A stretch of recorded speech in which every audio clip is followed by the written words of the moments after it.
ভোরবেলা আজকে ঘুম থেকে উঠে পর্দা সরাতেই না জানলার কাঁচটা মনে করিয়ে দিল নভেম্বর এসে গেছে। কালী পুজোর পর থেকে ওয়েদারটাও খানিকটা ঠান্ডা হয়েছিল, মানে 1-2 ডিগ্রি টেম্পারেচার অন্তত নেমেছিল আর কি। তো আমি ভাবছিলাম এই যে মাঝে 2-1 দিন বৃষ্টি হবে শোনা গেল, ওই বৃষ্টি বোধহয় ঠান্ডাটা আরও ডেকে আনবে। তো সেরকম একটা বৃষ্টি কিন্তু কিছু হলো না। নতুন একটা ভিডিও নিয়ে চলে এসেছি, তো আশা করি তোমরা সকলে খুব ভালো আছো, আর আমরাও বেশ ভালোই আছি। সকালের রোদ্দুরটা কিন্তু সুন্দর উঠছে, আকাশটাও পরিষ্কার রয়েছে, তবে কতক্ষণ থাকবে এই ওয়েদারটা জানি না, হয়তো মেঘলা করে যাবে। তো নভেম্বর মাস পড়ে গেছে, আর নভেম্বর মাস হচ্ছে আমার ভীষণ পছন্দের একটা মাস। শুধু আমি কেন, পাহাড় ভালোবাসে এরকম যে কোনো মানুষের কাছেই নভেম্বর একটা দারুণ মাস। ওয়েদার দারুণ থাকে, আকাশ থাকে ঝকঝকে পরিষ্কার, তার মধ্যে বাতাসেও থাকে ঠান্ডার আমেজ। ওই সোয়েটার চাদর মুড়ি দিয়ে গরম চায়ের কাপে চুমুক দিতে ভোরবেলাটা কি যে মজা লাগে কি বলবো। অলরেডি সব জায়গাতেই মানে ফুলের বাজারে পিটুনিয়া, ফ্যান্সি, ডায়ান্থাস এই ধরনের শীতের ফুলগুলো আর কি বিক্রি বাট্টা তো শুরু হয়ে গেছে। তো আমি কিনবো কি কিনবো না ভাবছি আর কি। তবে মানে অন্য জায়গায় শীতের সময়টা ফুলগুলো ফোটে, তো শিলংয়ের ঠিক শীতের টাইমটায় ফোটে না। শিলংয়ের অধিকাংশ গাছই আর কি শীতের সময়টা ডরমেন্সিতে চলে যায়। তো ফুল দেবে আবার সেই গাছ হচ্ছে ওই ফেব্রুয়ারির শেষ থেকে, ধরো ফেব্রুয়ারি থেকে এপ্রিল অবধি ভরপুর ফুল দেবে। এই গাছের পাতাগুলোকে না সেই শুঁয়োপোকায় খেয়ে দিয়েছে সব, কবে আবার ভালো পাতা গজাবে কে জানে। আজকে আর গাছে আমি জল দেবো না, কালকে প্রচুর জল দিয়েছি। তার চেয়ে বরং সোনু আর পিকুকে নিয়ে একটুখানি বাইরেটাই ঘোরাই। বোবোকে কালকে হাঁটিয়েছিলাম, আজকে আর বোবোকেও বের করবো না। তো প্রথমে সোনুকে নিয়ে চলে এসেছি, একটুখানি ঘোরাঘুরি করে নিচ্ছে। ওই এদিকে এদিকে এদিকে আসো, সোনু এদিকে আসো।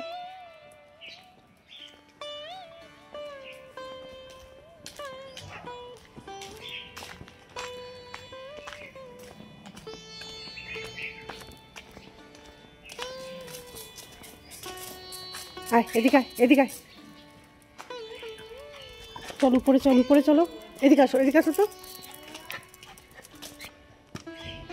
আস্তে আস্তে আস্তে ওঠ, কিন্তু ও নিজের মনে ঘুরুক আর আমি নিজের মনে একটু বক বক করি। তো তোমরা হয়তো ভাবছো যে শিলং থেকে ভিডিও আজকাল কেন কম আসছে। দেখো, শিলংয়ের ভিডিও তো আমি দুর্গাপুজোর সময়ও দিয়েছি, কালী পুজোর দিয়েছি, যেগুলো দেওয়ার মতন সেগুলো দিচ্ছি আর কি। এমনি দিনে অত কিছু তো দেখানোর সেরকম থাকে না, তাই না? বাবা, এই গাড়িগুলো সব এখানটায় কেন বুঝতে পারছি না। মনে হচ্ছে আমাদের যিনি বাড়িওয়ালা আর কি কোনো একটা নতুন বিজনেস বা কিছু করছেন। একই রকম সব গাড়ি কতগুলো রেখেছে দেখো। আমি রাজস্থান ঘুরতে গিয়ে তাড়াতাড়ি ব্যাক করলাম হচ্ছে দুর্গাপুজোর ভিডিও করব বলে, কিন্তু এবার না শিলংয়ে দুর্গাপুজো সেরকম একটা লাগেনি আমার। কালী পুজোটাও একই অবস্থা, ছট পুজোটাই একদমই সময় করতে পারিনি, কারণ বাঙ্কুর বাবা বিজি ছিল। তো যে আমাকে নিয়ে যাবে সেই যদি বিজি থাকে তাহলে আর কি করে যাব আমি। তো সেই কারণে ছট পুজোতে যাইনি। তবে ছট পুজো এখন বাঙালিরা পার্টিসিপেট করে, ছট পুজো তো সেভাবে বাঙালিদের পুজো নয়, তাই না? বিহার আর উত্তরপ্রদেশে বেশি দেখা যায়, তাই না এই পুজোটা। তবে এখন বাঙালিরাও পার্টিসিপেট করে, আর আমিও প্রতিবার যাই, কিন্তু এবছর ওই যে বললাম সময় পাইনি, তাই যেতে পারিনি। মর্নিং গ্লোরি ফুলগুলো এত সুন্দরভাবে ফুটে রয়েছে, টুনি লাইটের মতন পুরো জল জল করছে, কালারটা এত মিষ্টি, এত সুন্দর। জগদ্ধাত্রী পুজোর দিন কিন্তু গেছিলাম হরিসভাতে। তো গুগলে যেদিন দেখলাম জগদ্ধাত্রী পুজো রয়েছে, আমি সেদিনটাই গেছিলাম। এবার ওখানে গিয়ে দেখলাম প্রতিমা তো রাখা রয়েছে, তো ওখান থেকে বললো যে এই প্রতিমাতেই আমাদের প্রতিবারই পুজো হয়, তো এটা আমাদের ভিতরে ঢুকিয়ে রাখা থাকে, সময় মতন বের করা হয় আর কি। তবে আজকে আমাদের পুজো না, আমাদের আগামীকাল পুজো হবে। এবার আগামীকাল তো আর বাঙ্কুর বাবার সময় হবে না, তাই না? আমি ঠিকঠাক দিনেই হয়তো গেছিলাম। যাই হোক, এদের পুজোটা হয়তো একটু দেরিতেই করে, যেদিন ওদের সবার সময় হয় সেদিনটা পুজো করে। যাই হোক, ওইটাও মিস হয়ে গেল, মানে কোনোটাই আর কি তালে গোলে পাকিয়ে যাচ্ছে, ঠিকঠাক ক্লিক করছে না কিছুই। মর্নিং গ্লোরিগুলো ঠাকুর পুজোয় লাগে না, তাও 2-4টে তুলে নিয়ে হয়েছে যখন, সাথে কয়েকটা গাঁদা ফুল নিয়ে নিই, ঘরের ঠাকুরকে সাজিয়ে দিতে পারবো।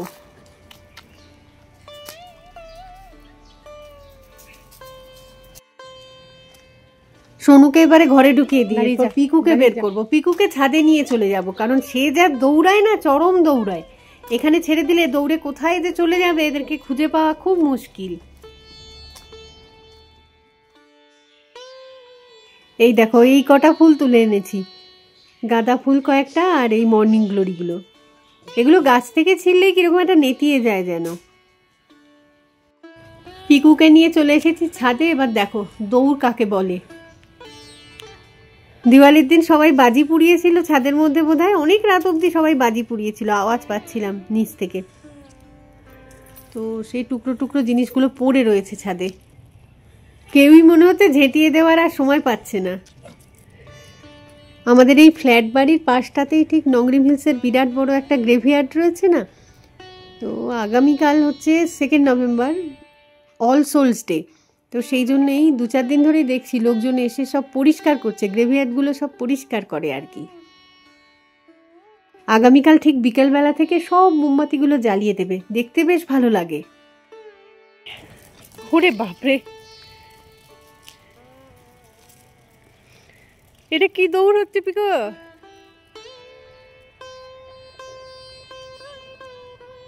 জলের ট্যাঙ্কগুলো সেই পরপর রাখা রয়েছে, ওগুলোর পেছনে গিয়ে লুকিয়ে গেছে, বেরিয়ে আসবে আবার নিচে থেকে।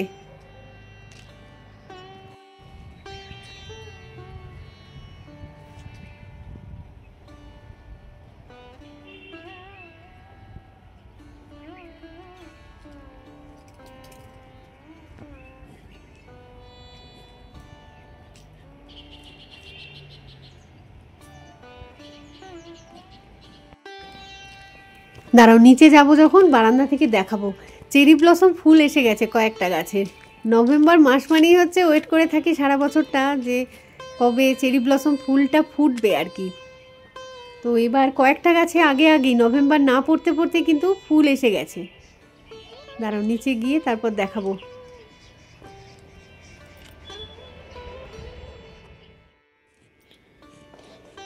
বাঙ্কুর বাবাকে কালকেই বলে রেখেছিলাম যে আজকে সকালবেলায় রিনঝার দোকান থেকে পরোটা তরকারি এরকম কিনে নিয়ে আসতে, আজকে আর জলখাবার বাড়িতে বানাবো না আর কি।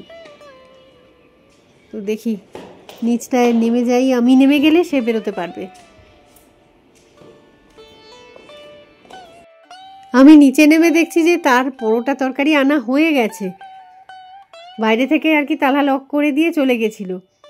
তার সাথে আবার বিকেলে খাওয়ার জন্য একবারে নিয়ে এসে রেখেছে প্যাটিস টাইপের রয়েছে কিছু, আর একটা কেক বা প্যাস্ট্রি টাইপের এই বাক্সটায় বলল। দেখি কি জিনিস এনেছে। বাহ কি সুন্দর দেখতে, খেতেও নিশ্চয়ই দারুণই হবে। দাঁড়াও, চেরি ব্লসম ফুল ফুটে গেছে অলরেডি 2-1টা গাছে। তো এই বারান্দা থেকে দেখা যাচ্ছে এই গাছগুলো দেখো, এই জায়গাটায় না একদম মানে ঝড় উঠতো রীতিমতো গোলাপি। মানে 2 বছর আগের কথা বলছি আমি। কত যে গাছ ছিল, এই পরপর অনেকগুলো বাড়ি এখানটায় তৈরি হয়েছে, সব গাছগুলোকে কেটে ফেলেছে। এখন এই 2-4টেই বোধহয় অবশিষ্ট আছে, সেইগুলোতেই আগে ভাগে ফুল এসেছে। দেখো কি সুন্দর।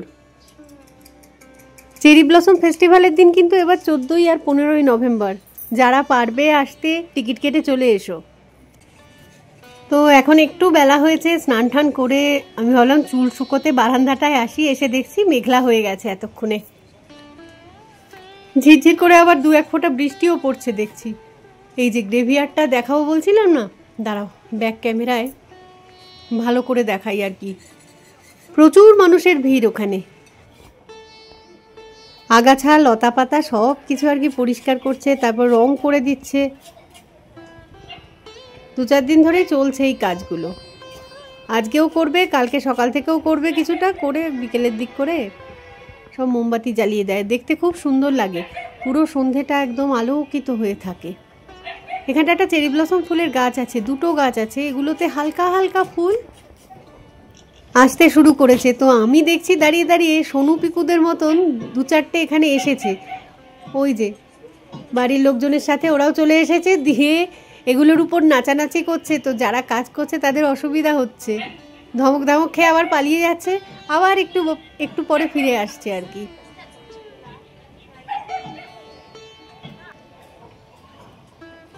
প্রথমে আমি দেখতে দেখতে ভেবেছি এই যে পিকু নাকি, ওটা পিকু বোধহয় পালিয়েছে অন্যদিকের দরজা দিয়ে। তারপর দেখছি না, পিকু তো ঘরেই রয়েছে বসে, পিকুর মতোই দেখতে দুটো, একটা একটু ছোট, সেটা গন্ডগোল করছে, আর ওটার মাটা এদের কাছে বেশ শান্তভাবে বসে আছে আর কি। তো যাই হোক, আরও কিছুক্ষণ দেখতে থাকি, ওই ওদেরকেই দেখবো আর কি। 3 জন রয়েছে ওরা। তো চলো এই ভিডিওটাকে এখানেই শেষ করছি। খুব তাড়াতাড়ি ফিরে আসবো আবার একটা নতুন ভিডিও নিয়ে, হয়তোবা কালকে নয়তো পরশু। ততক্ষণের জন্য টাটা।